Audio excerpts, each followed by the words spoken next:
There is a version of this situation where you have it in writing and a version where you do not. In Louisiana, those two versions end very differently.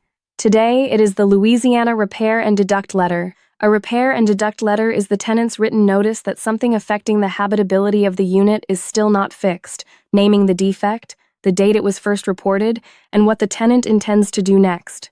Repair and deduct is one of the few self-help remedies a tenant has, and it lives or dies on the paper trail you built before you used it. Without that letter, a tenant who arranges the work and subtracts the cost from the rent can find themselves defending an eviction instead of getting a repair. And this is the part that matters.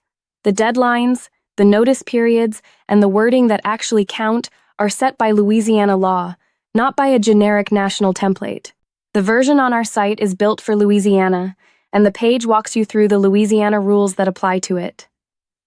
Complete the fields on the page and download the PDF the moment you are done. It is formatted correctly, and it is yours to keep as the record copy.